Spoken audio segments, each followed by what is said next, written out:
Well, hello, everyone. Thanks for joining us today on this Toolbox Tuesday for empowering Southern California with big data analytics. My name's Scott Johnson. We'll do kind of more formal introductions, but just wanted to kick off with some housekeeping rules. This meeting is going to be approximately an hour and a half. Meeting is going to be recorded. Right now, all participant lines will be muted. We're going to have a Q&A session at the end of the presentation. And if you have any questions that come up during the presentation, please either raise your hand or type it into the chat box, and we'll try to get through those at the end. And that's point 6, we'll go through the questions and answer stuff, and also we'll record them and try to get back to people as appropriate. And then additionally, we're going to be saving this presentation, and a link to this material will be sent to everyone who joined us today. But thanks and welcome.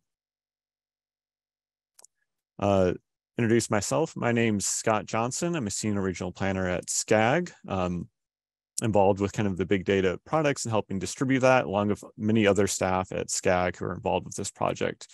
And I'll hand it over to Drew to introduce himself. Thanks, Scott. Drew Kent. I'm a program manager for the Ventura County Transportation Commission. I've been with VCTC for about 5 years now, working on our traffic modeling program, GIS, anything that's sort of data related. And today I'm going to talk about a couple of use cases relating to our Freeway service patrol program. So, thanks, Scott. Great. So kind of wanted to set the table for this session, and we're kind of picturing this as kind of an intro to big data. And we kind of want 3 main things we hope you get out of this session. First, that you'd be able to answer the question, what exactly is big data? Understanding where and when it makes sense to use big data and different projects that you're working on. And then finally, knowledge of how you can get big data access from SCAG, and also the different training opportunities that we're offering. Quickly going through the agenda, big data is very interesting. You can see on the picture on the right, there's lots of stuff happening in the region, new warehouses coming in, and we kind of want to understand those trends. And so we're going to start first with talking about big data analytics, what exactly it is, then go into its connection to the state regional early action planning program. We'll go into the specific platform, which is Streetlight Insight. Then we'll run through some use case examples, and Drew's going to talk a lot about how Ventura has been using the tool. And then finally, the access, training, and support opportunities that SCAG is offering. And then we'll end it with the Q&A session. What exactly is big data analytics? I thought this was a good quote that kind of sums it up. It's you've probably heard a lot of it on the news, but what is big data? A meme and a marketing term for sure, but also shorthand for advancing trends and technology that open the door to a new approach to understand the world and making decisions. And I thought this is kind of a useful quote, as it kind of captures, it seems a very trendy term, but really it's a very useful tool as well. It's not completely fluff. There's a lot of useful use to it. And getting into the more technical definition, I'm not going to read all that out, but really what it's doing is big data analytics is translating large data sets into usable information. And there's some couple news articles that kind of explain what you might have heard about big data, but it's being used in all kinds of different cases. This is an article from the Global Times that China is using big data, for example, to the help of its rice industry supply chains, understanding the movement of goods and stuff like that. And it can be used in all kinds of industries. We're going to be focused here on transportation, though. Also, this is another article from Harvard Business Review. The title might be alarming. You may not need big data after all, but really what this article is about is that big data can be a great tool, but also you need to embed evidence-based decision-making in terms of the organizations that are using it. And so that's why SCAG is interested in providing big data, but also offering training opportunities so it can be really put to its best use. Additionally, you might have seen a lot of articles about, privacy concerns with big data. And really the key thing with the platform that we obtain and others is really what it is, you can't pick out individual trips, but it aggregates that information so you can really understand the larger trends, but it protects the privacy of the people's individual person's data. And getting into the transportation field of big data, there's a lot of different providers and firms like Enrix, Streetlight, TomTom, Cubix, Geotab, and many others. And they provide kind of different flavors of data. Geotab specializes in truck data, where Streetlight focuses more on volumes and stuff, and does provide some truck data. And really SCAG's goals for big data, first is we want to provide access to big data so the region can test it out. Different partners, a city, transit agencies can really get used to it, can try it out, see how it works for them. We hope this fosters data-driven decision-making in terms of, allowing people to use, quantitative and qualitative data to really inform what projects they're prioritizing and how they're making decisions in the region. And then additionally, we really want to provide support and training to help answer regional and local transportation questions. And the picture on the right is a project, the CV Link in the Coachella Valley, but big data, for example, could be very useful to help understand, how people are getting to this pedestrian and bike trail, help prioritize future investments in that area.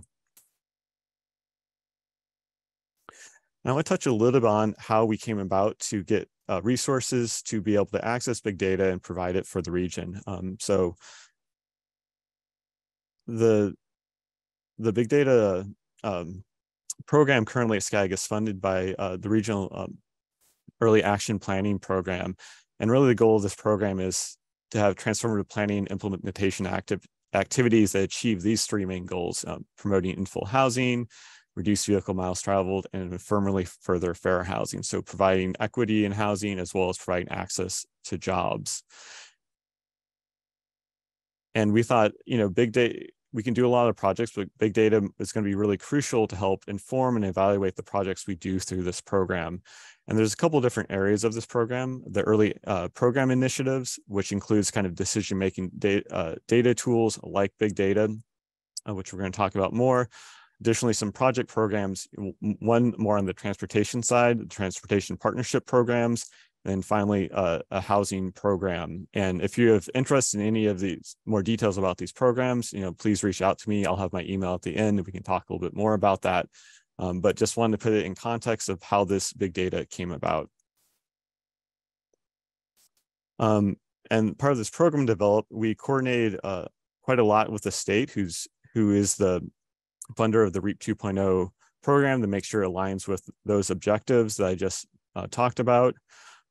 Before procuring big data, we convened a discussion group of experts from the region to help inform the request for proposal and enter into that contract. And we've awarded a big data platform contract that extends to 2026. And there's a couple different vendors, but the one that we decided to go with was called Streetlight Insight. And it's a web app platform for transportation big data. And it has a lot of key things. First, it provides transportation information for vehicle, truck, transit, rideshare, so like your Uber and Lyft, bike and pedestrian travel modes. It provides origin and destination information on vehicle speeds, safety information, and also linked origin destination trip information. And they kind of tie that to census block demographic information to help give some color about who are the people that are traveling around the region. And the basis of the Streetlight data is kind of two main sources: connected vehicle data. You might have heard a lot about how cars are coming more and more like computers, but information from cars and where they're traveling around helps inform it. Additionally, location-based service data. So that's data from cell phone pings that you're always walking around. Everyone has a cell phone. And so basically it takes this information and runs it through algorithms to make estimates about volume, direction, origin, destination, and get a sense of travel patterns in the region. And this is validated with Streetlight validates this with counts from ADT, like physical counts, and then bike and pedestrian counters as well. And one of the key goals of this, we want to provide this platform to the region, but we want to have continuous dialogue with the users of it, get feedback, what's working really well, what seems really reliable. And we want to make sure, use this as a springboard to see how we think about big data going into the future. And we have the base Streetlight Insight platform, but we're coming up with a couple of new features that are also going to be added. First, it'll be a safety platform that will be available to all users. And at first, it's going to be rolled out in a couple of modules. The first module will be focused more on kind of being able to look up safety data, the type of crashes that are occurring, and aggregating it in interesting ways so you can see trends. But later modules will, for example, have information on near-miss collision info by looking at hard braking data. So you can kind of see, where you see a lot of hard braking data that might help inform, where it's a problematic intersection, but it hasn't shown up in the crash data yet. Additionally, some of the features will be able to see where it crashes and then estimate, if you did a certain countermeasure, what would be the benefit cost of that. And that helps inform grants and a lot of other things. Additionally, we're looking into getting advanced truck data that will be informed by geotab data. I know some might use that platform. We're not going to have direct access to geotab, but you'll have an ability within the Streetlight Insight platform to put requests for more kind of detailed truck data. Additionally, another module will be corridor speed analysis. So you can get kind of real-time to near real-time speed analysis of projects, if a detour is occurring, and different things like this. But these things will be coming in next month, and users will be notified when they're available. And I've talked a lot about the overview thing, but I always find it useful to go over a specific use case example so you can get kind of a flavor of what the tool can do, what are some opportunities to use it on the work that is being done. I'm going to run through a couple examples and then hand it over to Drew, who's going to go more in depth with some of the use cases Ventura has been doing. This is one case from Pittsburgh where they did a really interesting analysis where they overlaid, where fatal and serious bike and ped injuries are occurring, and then use streetlight data to find out where the most bike and ped volume was. And so the idea is finding out where can you prioritize bike and ped infrastructure. If you see a high amount of crashes and a lot of bike activity, that might be the area in the city that you want to prioritize that type of infrastructure. This is another example from Fort Lauderdale.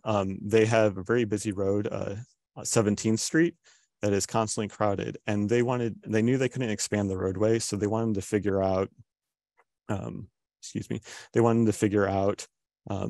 what they can do in terms of a transit plan and other multimodal improvements to kind of address that. And at first they thought, all the traffic was internal to the city, but they found actually the majority of trips were pass through and that they needed to take a more regional approach to provide transit coming through that to help lessen volume. But the streetlight data was very helpful in identifying, seeing exactly where people were coming from and traveling on that roadway.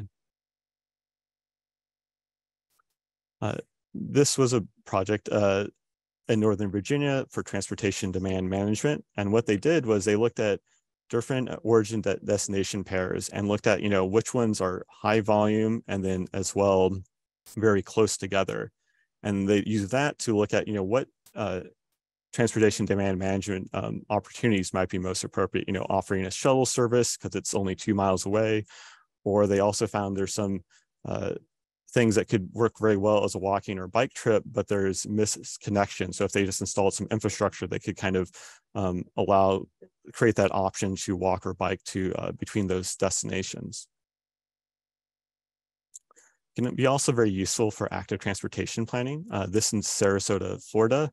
And what they did, they looked at the top 40 trip pairs, and then they overlaid that with where they have existing bike infrastructure. And the idea was, let's improve those connections by providing bike and ped connections where it might be missing between those top 40 OD pairs. It can also be useful for making economic impact arguments. This is the Virginia Capitol Trail. And what they wanted to know is how much money was this trail and infrastructure bringing into the state? So with data, they were able to see, people coming to the trail, they're coming from all over the country. All these red dots indicate where people were coming from, from St. Louis, Dallas, and so forth. And so that helped really establish why they should invest more into their trail infrastructure. Also, the platform provides information on ride-hailing information. And this is an example from Boston. And they wanted to understand, how much ride-hailing was contributing to local traffic. And it was a sizable portion, almost 10 to 20% of the traffic was. And that might lead to policy where you might want to restrict some ride-hailing, promote other transit options there to help reduce traffic. Also can be a powerful transit planning tool. This is Windsor in the province of Ontario in Canada, but they didn't revamp their bus network in quite a long time, and all of their routes were running through downtown. But they did analysis to see where people were actually traveling, and they saw that there was actually a lot of crosstown trips that are not being served, where you would have to come into downtown to get over there instead of a direct line. So that really helped them think about how they might adjust their routes and look at the new travel patterns. Also, park access, particularly during the pandemic, was thought about quite a bit. And this is an example from Minnesota, and they wanted to look at, how did travel to different parks in the area change before and after the pandemic. You can see what they found was, for example, some kind of outdoor parks, clearly like shown here in the picture, that after the lockdown began, a lot of people were traveling there. They wanted to go to the outdoor spaces, or other parks that were based kind of around indoor facilities, such as their zoo, that it dropped quite substantially. And this helped them plan where they should devote resources, how they should reallocate and prioritize during the pandemic, and understand kind of how travel patterns changed. And SCAG has also been using this tool quite a bit, particularly looking at changes during COVID. This is a great project that Tom Vo, along with many others, worked at SCAG. But what it was looking at was, different census tracts, where looking at lower income to higher income census tracts, and also where income was changing very rapidly or gentrifying, and what was the difference in travel patterns. And some very interesting findings on that. And so they had the income information there, but they looked at the change in travel patterns, and they found actually in the middle to lower income, the travel volume actually decreased the most in those census tracts, where actually in the higher income, it actually stayed relatively high. So there's a lot of interesting things and further research to figure out why that was the case. Perhaps it was because some people lost jobs, so they're traveling less at the beginning of the pandemic, but it really kind of opens up some interesting research questions to better understand how things are working. And I've been talking a lot, and I'm going to hand it over to Drew to kind of explain some of the stuff that Ventura County has been doing, or Ventura County Transportation Commission has been doing. Thanks, Scott. Yeah, so I picked out just a couple of use case examples to show off how VCTC has brought the Streetlight data dashboard into our decision making. And hopefully interest a couple of interesting examples. The first one is evaluating the deployment of our Freeway Service Patrol program. And if you're not familiar with the program, FSP provides roving tow trucks, patrolling tow trucks on congested highway segments during peak periods to provide rapid response to things like collisions, debris, breakdowns, and the goal is to have that rapid response to highway incidents, to reduce congestion and the incidence of secondary collisions. And the map on the slide here just shows where we're currently deployed. We're deployed on weekdays between 6 and 9 a.m. and 3 and 7 p.m. On these 3 patrol beats. We have 2 trucks patrolling per beat during those periods. and we're covering the 118 from the LA County line to SR 23 and US 101. We're covering with 2 patrol beats from the county line to Rice Avenue, so to the Oxnard, almost the Oxnard city limit there.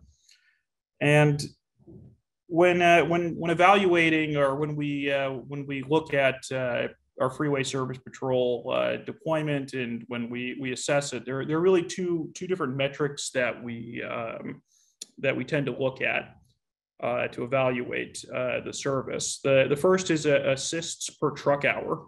So assists would be fixing flat tires, or assisting the highway patrol with an accident, or picking debris out of highway lanes. So those are what we mean by assists. And the other metric we look at is our benefit cost ratio. And benefit in this case would be delay savings, gas savings, also emission savings, just over the hourly cost to provide the service.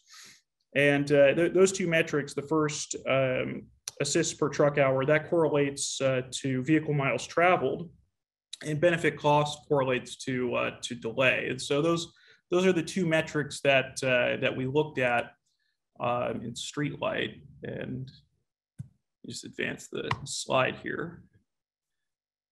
So this first slide is just showing the volumes on the freeways in Ventura County, and these are volumes that were pulled from Streetlight. Streetlight has the ability to make these really cool 3D maps and depictions of data. We have the highest volumes at the LA County line, which is why the service tends to favor the east side of the county. And the data I'm going to show you was sampled from these links. So all the data was queried, and that was queried through Streetlight was sampled from these freeway links. And there's 36 in total, going in both directions on the freeway.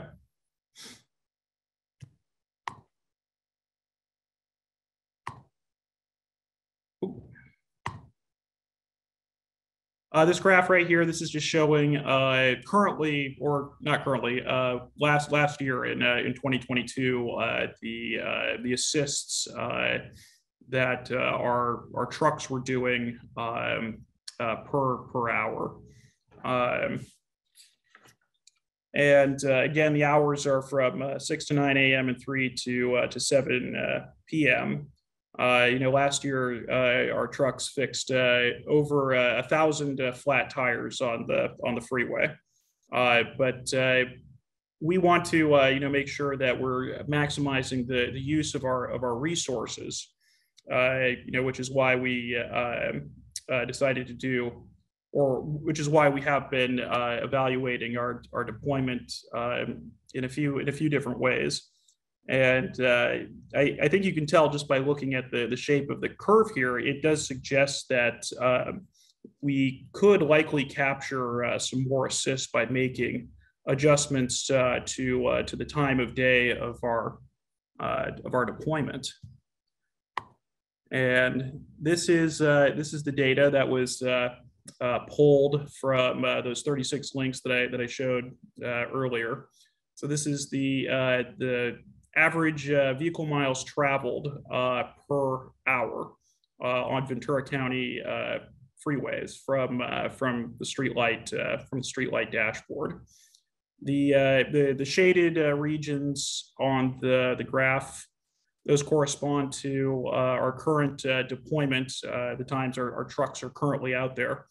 And I have 2023 is the orange profile is 2023, and then I also have 2019 in there Mostly for context, I should mention that Streetlight does caution against making direct comparisons between different data types.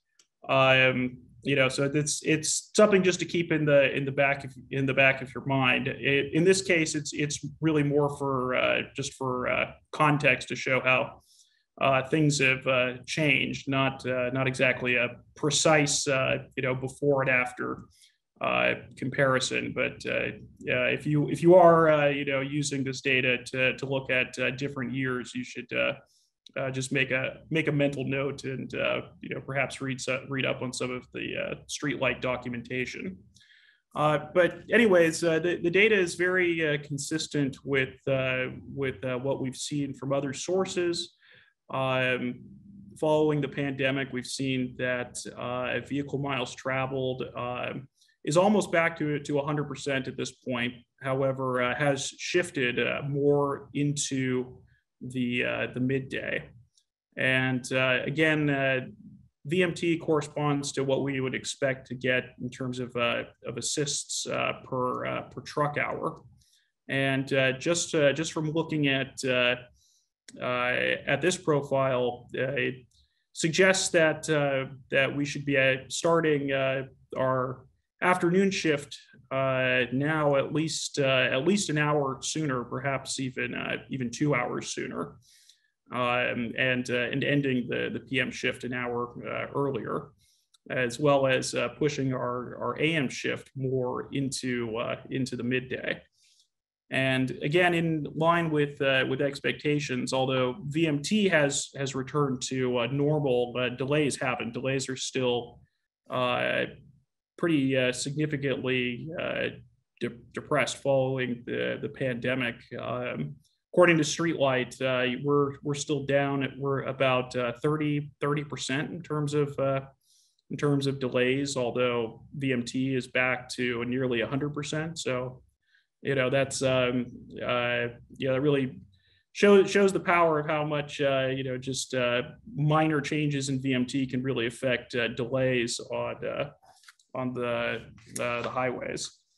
But again, looking at our delay profile, and again, this corresponds to our expected benefit cost for the program. It's again very suggestive that we should be starting our PM shift around 1 o'clock or 2 o'clock earlier in the day, and pushing our AM shift more into the midday as well.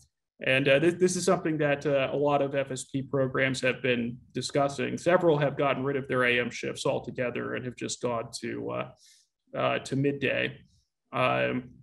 At this point, for us, it seems like we still do have something of an AM peak, so it probably makes sense for us to keep it. But in order to maximize the use of our resources, we really should be starting at different a little bit later in the day, based on the Streetlight data.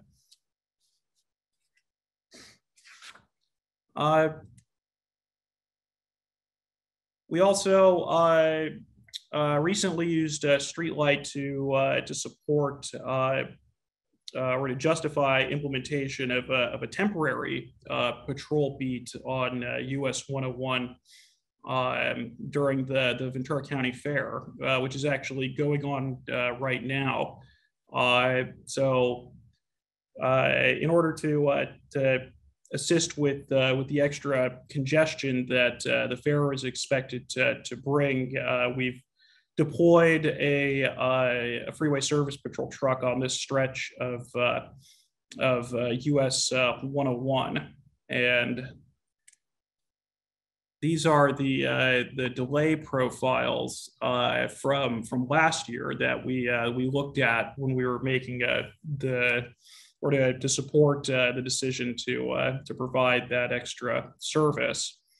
So this profile, this is showing the last week of July and the first week of August. The first week of August from last year was when the Ventura County Fair was going on. So, you can see, the Ventura County Fair that week gets a nice little bump in delay on that portion of US 101 between 3 p.m. and 5 or 6, which is kind of what you would expect, right? People getting off of work and then going to the fair towards the end of the day. And we also saw that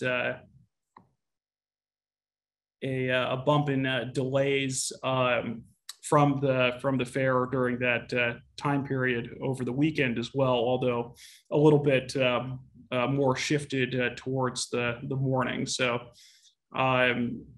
we use that data to help make the decision to put an extra truck out there, and we focus that service based on this data in the midday and the PM. So I believe we're deployed right now between 11 and 7, and we're getting, I just looked at the data today, I think we're getting about five assists per day. So about 5 assists for that one truck for every 8-hour shift during the fair. So the other example that I just wanted to talk about really quickly was using Streetlight for transit planning purposes. This transit line here, which is part of the Coastal Express route, this was a transit line that was shut down during the pandemic. Just for a lack of ridership, and the question was, whether it's time to bring this line back, whether there is sufficient demand to justify bringing this line back, and this segment, it's an inter county line, so primarily a commuter transit line running from the Thousand Oaks Transit Center to Warner Center, and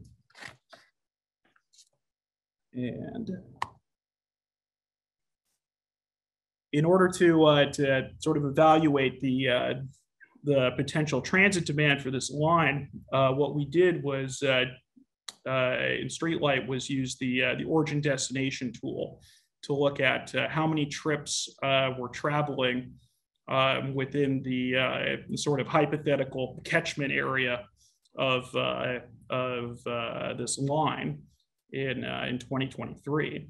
So we looked specifically using the origin destination tool at trips beginning in the city of Thousand Oaks and ending in zip codes surrounding Warner Center. So that would hypothetically represent the universe of potential users of this line.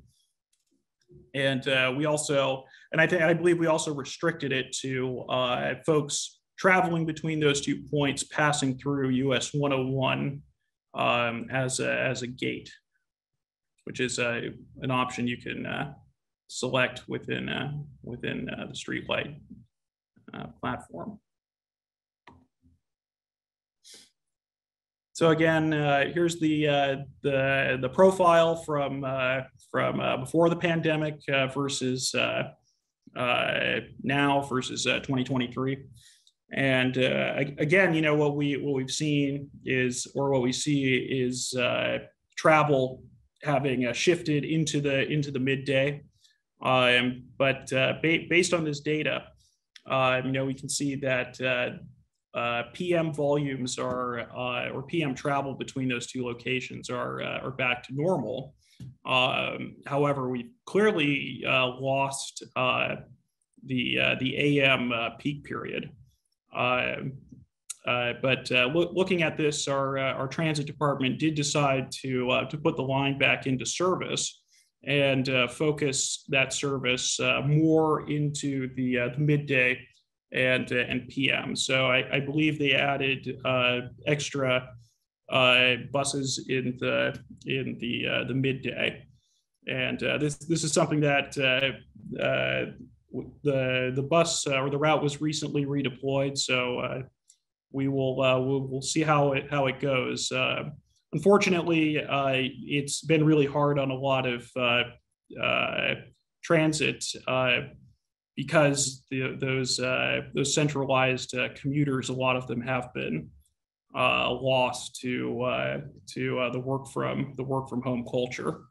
So planning for transit's a lot easier when you have those extreme peaks that you can target. Anyways, that's it for me. I'm happy to answer any questions about these use cases, and I just wanted to express gratitude to the SCAG team and the Streetlight team for making this tool available to us. I really just scratched the surface here. It's a really powerful tool, and I think that it really should be the basis for our almost all of our data-driven decision making. I think there's a real the future is here feeling when you use the data in the dashboard. So, anyways, I'll stop talking now.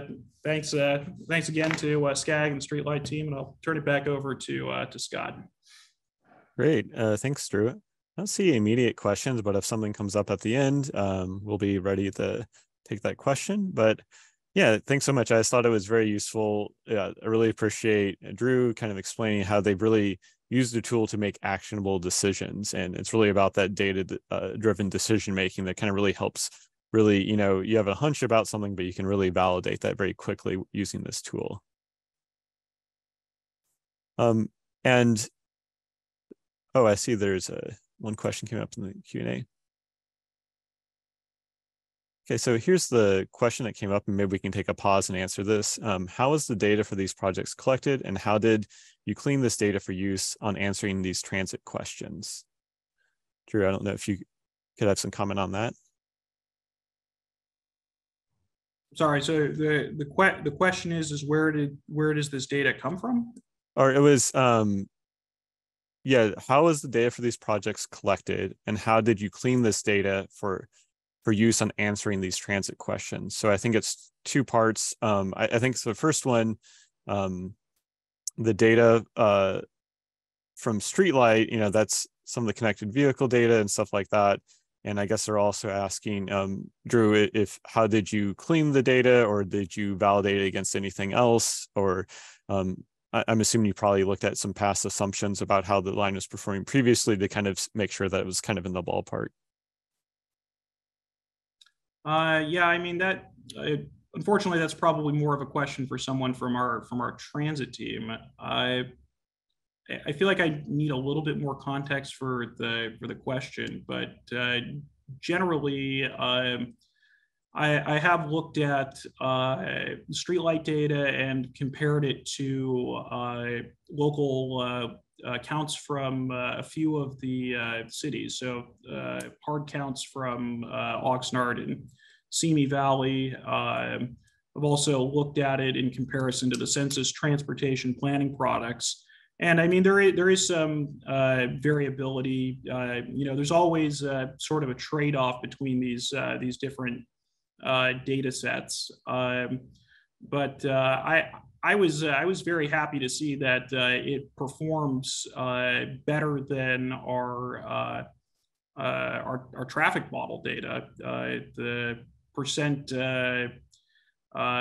root mean square error was well below what we currently accept for volume data within our modeling forecast. So I don't know if that answers the question.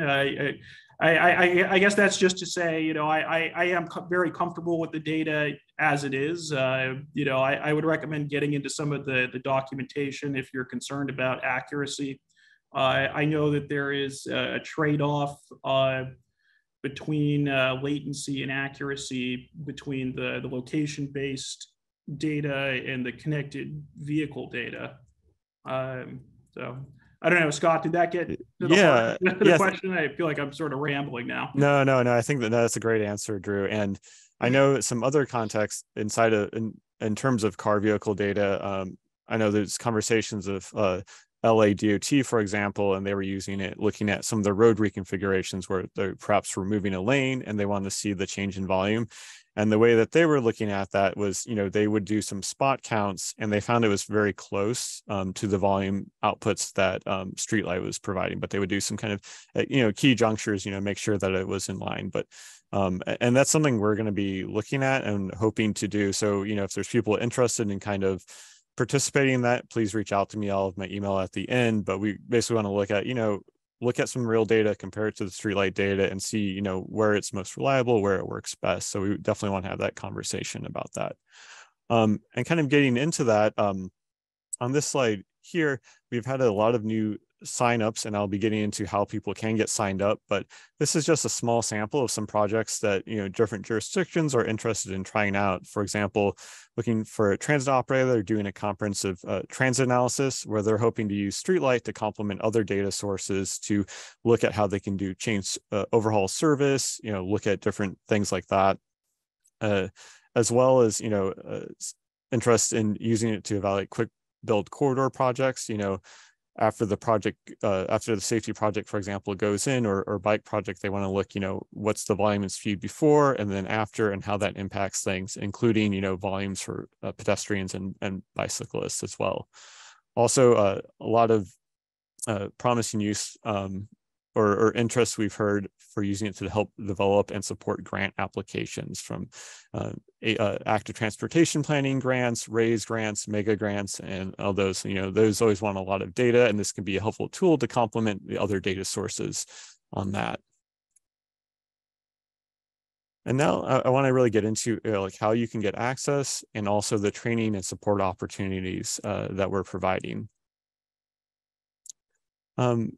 Kind of the basics of the user sign up. And so we have a limited number of licenses and we still have licenses available, but basically the users are public agencies and staff, SCAG staff, county transportation commissions, council of governments, academic institutions, and other public entities via city or a transit agency are the applicable people who can apply for these licenses. The one caveat, consultants can get access to a license, but that is if they are supporting a public entity. So for example, if a city is working on a specific project, they've brought on a consultant, they can just reach out to us, tell us, oh, we're working with X, Y, and Z consultant, and then we can get them signed up for the duration of that project. So they just need to be working in conjunction with the city, and we can get them access.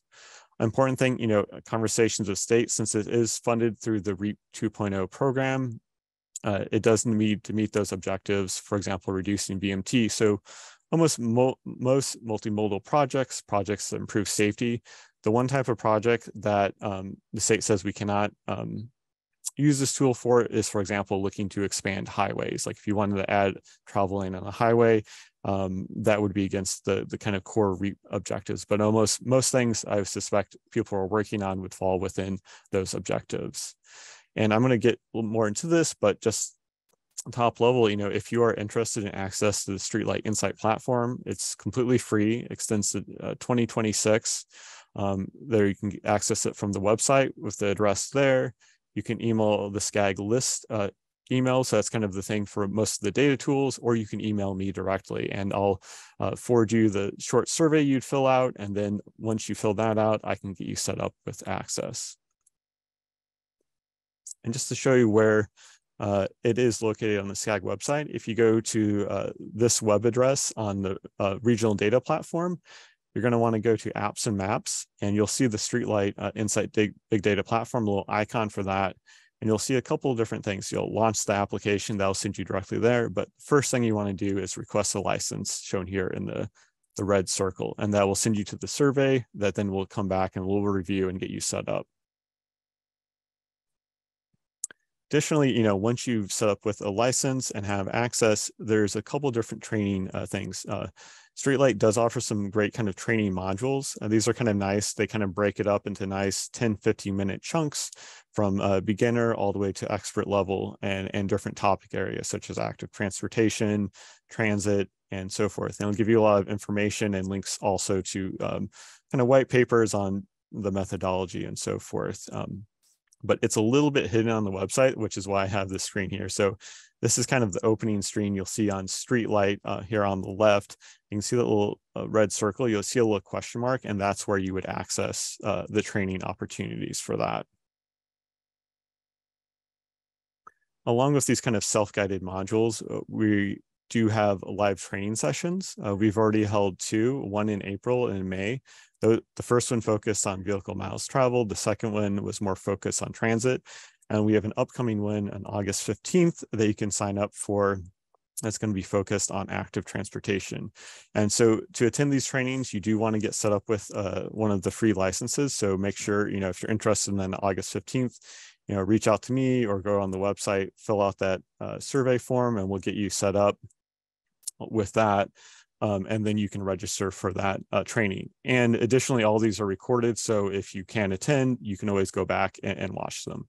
And then throughout, we're hoping to have 9 more trainings after that for the life of the contract. And additionally, tech support is provided. And just to give you some kind of general outline of how to go about getting that, if you get set up with a license and you want to do a particular research project, maybe you're not as familiar with the tool, they do have a support email, and it's pretty simple. All they would need to know is, what the project scope, what you're trying to do, and then importantly, the timeline, so they can help prioritize that. If you need something next week, they can help put you in front of the queue to help you out. And they're not able to run the analysis themselves, but they can help provide guidance on getting you set up. And so they'll even set up sometimes like a 10-15-minute session to say, perhaps you want to use the ADT tool to get set up, or the turning movement count, and you're going to want to take into consideration this when you run that analysis.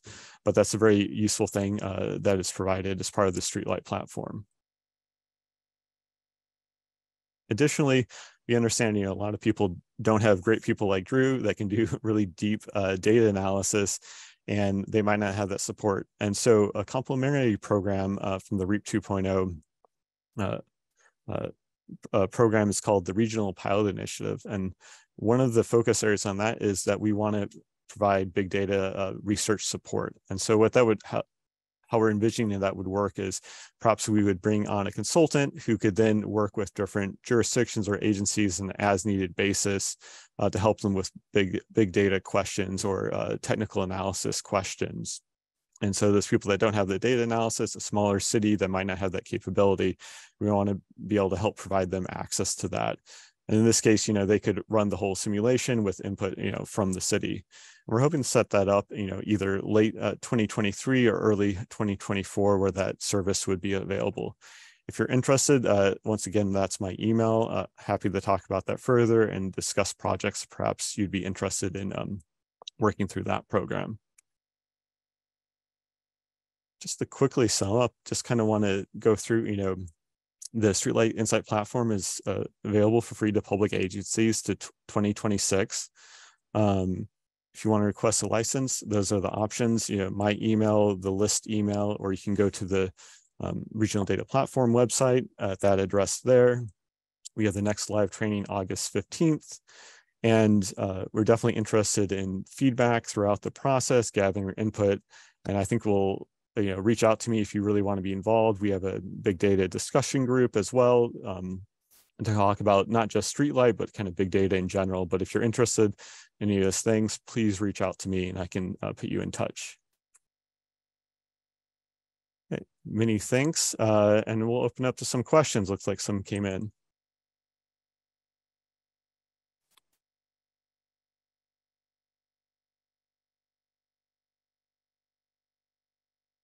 Okay, one question here. It's from Culver City. Question is, how reliable is this data for smaller areas? I am working on a project less than 2 square miles of bus and bike. We found that a lot of big data sources aren't recommended for such a granular area. I can speak a little bit about this. In terms of things, I know some of the origin destination data is not as accurate on such a small scale that, like, if you were going to, for example, from a school to a shop in a 2-mile area, that might be too small. My understanding is the data on, for example, traffic volumes would be relatively accurate, and there's also information on turning movement counts that my understanding would be relatively accurate for that particular intersection. But definitely reach out to me, and if you're interested in, I would highly recommend, I can Larissa from Culver City, we can work with Streetlight, kind of talk about what would be appropriate analysis scale for that on questions like that. I hope that kind of answers the question. But see if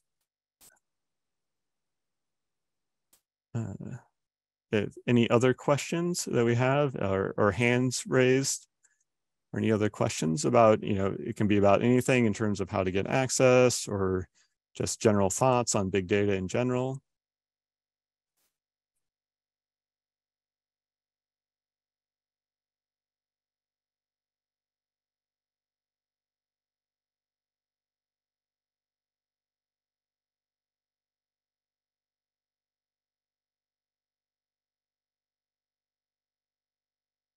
We just got another question. It may have been said already, but what streetlight analysis was used in gathering the beat map data? Drew, I don't know if you could, I believe they're referring to the data, what analysis you use for kind of the data you're working on for the kind of the service, support service, emergency service. No, I should have mentioned that. The Freeway Service Patrol stuff, that was all done under the segment analysis. So if you run a segment analysis, you should be able to pick individual highway links, or pick a bunch of highway links, and recreate those profiles. Okay, can we have another question come in? Can you apply to receive the license without a specific project in mind, just to have on deck for future projects? Example, future grant applications.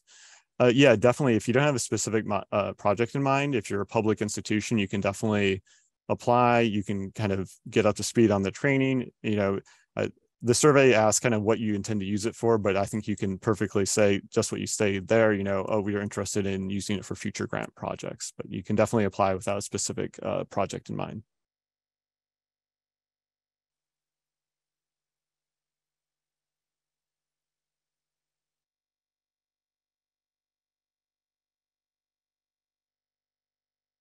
Just give a couple more minutes to see.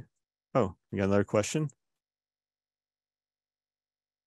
We have a question. How can you use the data to connect to and calibrate forecast other parameters in modeling? For example, in transportation, can you estimate noise, air pollution, etc.? I'm not a super expert on modeling. Maybe Drew could add color to this, but in my understanding, for example, if you're collecting volume and that relates to how much noise pollution is happening, or how much air pollution, related to the amount of traffic, you can help use that to calibrate it. For example, okay, I know 20,000 vehicles are on this roadway. You can do estimates based on the volume and noise level that might generate, and it can help complement, particularly, I think the big value of the tool is you can easily collect lots of data very quickly without having to do costly kind of manual counts. But Drew, I don't know if you could add anything to that. Yeah, sure. This is actually this is a good question. It's actually relevant for us because next year, I believe both the SCAG model and the VCTC traffic models will be updated, or the process to update them for the RTP will begin.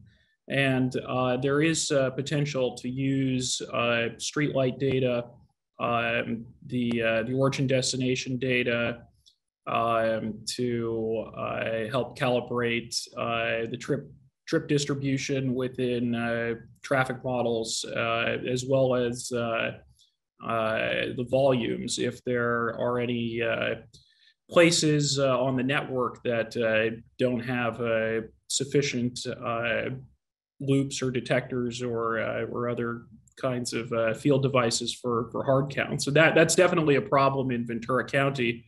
There are places where we just don't have a lot of field devices to do hard counts. And in our traffic model, those are the locations that where the data has the largest error bars around it. The more hard data you have, generally the better your modeling is going to be. So that it's a good question. I'm not sure the extent to which we can use it. I think that's something that we're going to have to talk about with the Streetlight folks to see where that's appropriate and where it isn't. Yeah, thanks, Drew. And we have another question. They're asking about what do the acronyms stand for in relation to new projects? It's ATP, RAISE, MEGA, FTA, and what research do you hope to do for each of these grant applications? So the context of that, so that was one of the responses when we were talking to people signing up, that they were interested in using it to help apply for those grants. And I could kind of go through those. Some I'm more familiar with than others, but to start with the ATP grant. So that's an active transportation grant. So that's administered through the state. I forgot when they most recently had cycle, but typically those projects are, for example, protected bicycle infrastructure projects, redoing a multimodal corridor, really kind of pedestrian and bicycle focused on those grants. I know the RAISE and MEGA grants, those are from the federal government as well as the FTA. So the RAISE and MEGA, it's kind of encompasses a lot, but my understanding is, typically those grants are for large infrastructure projects that kind of meet a lot of federal goals. They are leaning much more toward kind of multimodal projects nowadays. And then the FTA grants, so that's grants from the Federal Transit Administration. So those would be related to rail works or kind of big transit projects. And those are all, except for the ATP, are all coming from the federal government.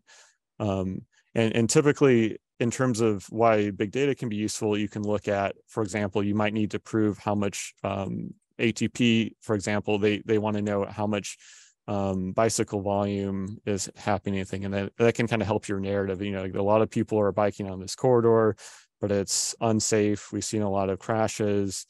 So it makes sense to install this new protected bike lane and similar to other grants. And hopefully that kind of helps answer that question.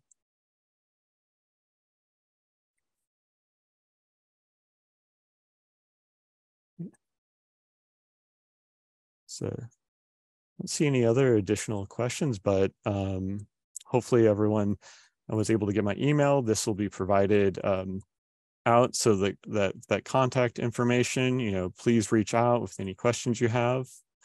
Maybe just give a moment, any last minute questions. But just want to really thank Drew. I think it's really valuable. Oh, another question came in to have kind of real life examples how this can be used. Okay, we have another question.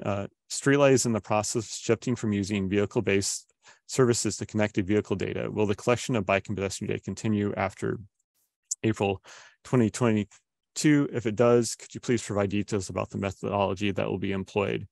That's a conversation we're having with Streetlight now, how that will be shifting. My understanding is they do still want to support that, but that's, currently the data goes up to 2022. And so, yeah, we're definitely want to have a conversation with that, and I can provide more details with that for Streetlight, how they plan to kind of still collect that information.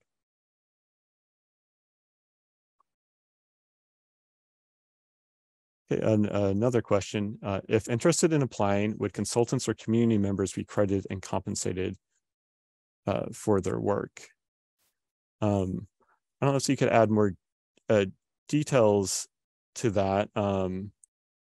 In terms of, I'm not sure if the person is referring to getting this access to Streetlight, but access to Streetlight would be completely free. But in terms of the other program I talked about, the Regional Pilot Initiative, the plan is that SCAG would procure perhaps a consultant to help support a city, and we would pay them through that program, and so they would not be charged anything for like that. But I'm not sure if that answered the question, or if you want to type in the box and provide some more details on that if that didn't.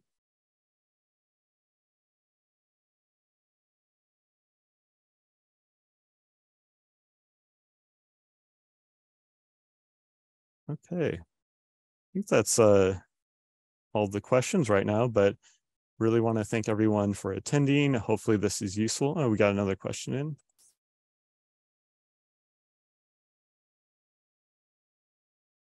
Okay, so the clarification, they said that answers the question. Awesome, that's great.